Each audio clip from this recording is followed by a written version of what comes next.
Hello, and welcome to another edition of Why We Matter.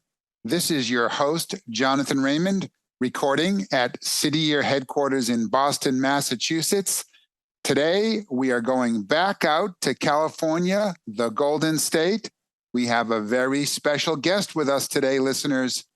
Please give a warm welcome to Josh Fryday, who is the Chief Service Officer for California Volunteers. That's the State Service Commission. Welcome, Josh. We're so pleased to have you on Why We Matter. Thank you. Super fun to be with you. We're really grateful you're here. And before we jump in and talk about service and all the great work you and Governor Newsom are doing in California, is there anything about your background you'd like to share with our listeners? No, only that service has, like many of the people listening, has played a profound role in my life and has given me direction and purpose and connection and community. Everything from my first service experience when I was 17 in the Dominican Republic to serving in the Navy and local government. And so all of those experiences sort of inspire me and motivate me to want to try to create opportunities for every Californian to have the same kind of experiences I was privileged to have. Yeah, that's great, Josh. Thank you. And I know you're being pretty modest about that, but let's talk about the vision that you and Governor Newsom have for service in California, because you've really in your time launched some cutting edge, first in the nation initiatives, one which we're going to talk about in a little bit. Great. Yeah. So I'm here because Governor Newsom, as you mentioned, is very passionate about the idea of that service is a powerful way to both bring people together and connect people at a time when we find ourselves so polarized and disconnected and divided. But that also it's a powerful way to solve some of our biggest challenges, whether it's climate change or the student debt crisis or loneliness. If you think about the multiple crises our nation is facing, we really feel like investing in service, investing in empowering people to create solutions and problem solve together in their communities is a way forward. It's a way out of some of these big challenges. And so we've, because of Governor Newsom's commitment to this and vision, we've launched several programs, as you indicated. Happy to go into any of them, but we're super proud and we feel like we're just getting started.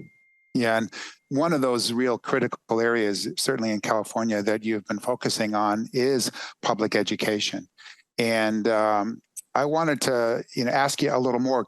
California Volunteers has made a significant investment in the Student Success Coach Learning Network that has brought eight organizations, AmeriCorps, serving mission-aligned organizations together to really do something pretty unique. It's a first in the nation effort.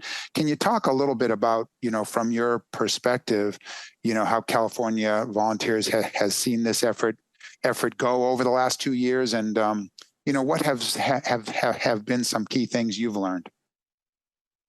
Yeah, we're very proud that we've invested in the Student Success Coach Network, Learning Network, and in public education in this way. We knew coming out of COVID that learning loss was a real thing, a significant concern, and we had to figure out ways to provide high dosage tutoring and mentoring to our young people, and we also had to connect people again. We had to have people interact and supporting each other. So we invested in this work, and I think what we've learned and what it's reinforced with us is how when you invest in service, there's multiple benefits. It benefits the individual. So we've had over 500 student success coaches throughout California who are getting paid and receiving scholarships for school, and also experience in the classroom and experience serving. And the work that they're doing is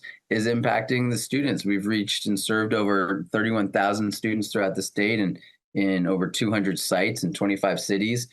So the reach has been wide, and we've reached a lot of people. So it benefits the students that we're serving. It also is benefiting the teachers. We hear that from teachers that we're providing this really critical support at a time, and I can I can share this from personal perspective as the husband of an elementary school teacher at a time when teachers are overloaded and they're expected to carry so much. We're providing much needed aid and effort to them. And so it's helping our members, it's helping the students that they're working with, it's helping our teachers, and as a result, that helps the whole state of California. That helps the entire education system. So we've seen a lot of impact across the board so far, and like I said, we're just getting started. Yeah, I think you touched on so many of the pain points that public school systems are facing today: attendance, academic performance, mental health issues, just the whole pipeline into teaching, and then retaining teachers. Yeah. And then there we have student success coaches playing this pivotal role. Recently, I was with the city year executive director in Sacramento, and she was one of the founding core members when that started almost 12 years ago now. And one of the cool things she just shared was that some of the students that she mentored and tutored when she was a a core member, are now coming into the core and are starting their own journey on service. Is that something that you and the governor are really interested in, creating this sort of whole generation, this wave of service, as you think about where you want to take this work in California? Absolutely. I think those are the kinds of connections and community fabric that we're seeking to build, and that we think that service has the power to create. It's those kinds of cycles where if we invest in one generation and through service, that's going to come back multiple generations ahead of us, so we love hearing those stories. It's why one of the reasons why we're investing in creating for the first time in California an alumni network, so that we can keep people connected when they finish their service, and keep supporting people and keep helping each other. I share often that whenever anyone asks for advice, I say, pay attention and focus on the relationships that you're building while you're serving, because it's my experience that those are the people that you end up being your friends for the rest of your life, and your network, and your professional network and your personal network. And so I think what we're seeing when we invest in service, it does connect people, and it doesn't just connect people in the short term, which is important because that's important for building relationships, for dealing with loneliness and mental health and happiness. But it's also important for the long term in creating these long term networks and ecosystems that I think really as human beings we all need and yearn for. Josh, I know you're a real hands-on leader, and you spend a lot of time visiting sites and locations. Is there a story or two that you'd want to share with our listeners about some of the great young people that you have met who are serving, some of their stories that you have picked up along the way? Yeah, as you mentioned, there's several. That is the benefit and the great part about this job is I get to go around the state and I get to meet with all of these young people. I'd share one. Just yesterday I was with Adela in the Central Valley of California. She's a student at Fresno State, and she's doing an AmeriCorps program in the classroom, and now wants to become a teacher, and is planning to become a teacher as soon as she graduates this year, which just excites us because in California we have a massive teacher shortage, and so being able to see young people from diverse backgrounds willing to go into the classroom is super inspiring. I can remember another student, Diego, from LA, sharing with me that through his service experience, he was grateful because he never actually felt like he had anything of value to contribute to his community. And now for the first time, he feels like he has something to contribute, and he wants to contribute and continue to contribute. And so that building that confidence and understanding the value and the individual worth that you have is a common theme that we hear. I remember another student, Natalie, saying, despite growing up in the community she was serving, she never actually felt connected to that community until she started to serve, where she started to be able to give back and contribute, and then all of a sudden she felt like she was part of it. And I think if we look at sort of across the board, a lot of the issues that we're facing as a society, it's because too often people feel like they're not part of something. And so, if we can create opportunities for you to feel like you're part of something, whether that's as an AmeriCorps program or a student success coach network or a classroom, I think we're providing a real service for especially our young people, and we're seeing that impact now. Yeah, that's so important, these stories, Josh, and which is really why we want to lift them up and highlight them. That classroom component that you spoke about is so important, and we're seeing it throughout our network. The majority of our young people that are serving are Black and Brown young people, and there are over 50% of them are expressing an interest in actually moving into education careers. And we know from some of the research that we've done that they're staying 3 times longer than their peers who haven't served. And I think you touched on it. In many cases, they were these students, who they're working with. They understand, and perhaps more importantly, where they found their own identity and sense of belonging, they love this work. And as you said, being married to a teacher, you got to love this work to want to stay in it, given all of the really difficult challenges that we face today. But that's what we're seeing, which is, I think, another great example of why these programs are so important. And thank you for investing in them. Absolutely.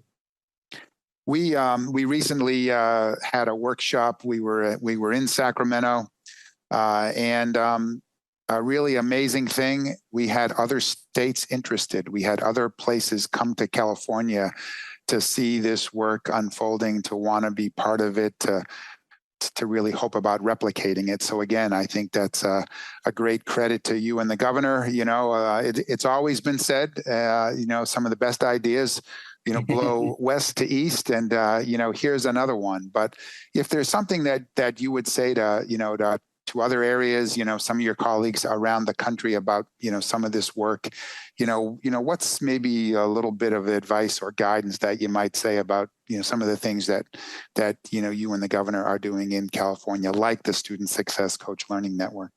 Yeah, I appreciate that. And Governor Newsom loves to say California is America's coming attraction. So we love to be the model. But I think it excites us that there's other interest from other states around on these issues, not just on the Student Success Coach program, but our College Corps program is now gaining interest from other governors, and our Climate Corps programs expanded to several states, including the president creating the American Climate Corps. So I think what I would just share, which I think has been an important part of why we've been successful to date in California, is that for Governor Newsom and for everything we've tried to demonstrate to legislators and to other decision makers and all the mayors we work with, is that investing in service is not a nice to have. It's not about us feeling good and something that is cute and is important because bake sales on Saturdays are fun. It's that investing in service is something that we need. We need it as a society because we're so divided and we're so polarized. We need ways for people to be able to come together in a positive way. We need it because we have really big issues like we've talked about: climate change, education disparities, mental health crises, crisis of loneliness. So we need ways for people to feel connected and have a sense of purpose again and a sense of meaning. And doing it around actually solving some of these big challenges that we face in our society. And I think we just need it as human beings. We all, as we talked about, we all want to be part of something. And creating service opportunities like I've had in my life, where I got to be part of the Navy, or I got to be part of Amigos, or part of other service programs. It gives us, I think, a sense of connection and it grounds us. And I think we're all looking for that. And so when we talk about service in California, and when we ask for resources to be invested in this, for us, it's because we have to do this work. It's necessary. And I think it's important, and we're starting to see other governors and other leaders across the state share this as well. That investing in service is a must-have, and we feel like if we can continue to do this, then it's really going to help us with a way forward in our country. Josh, I can't think of a better place to end our conversation today. You've really just lifted up why service matters and why it's so important today.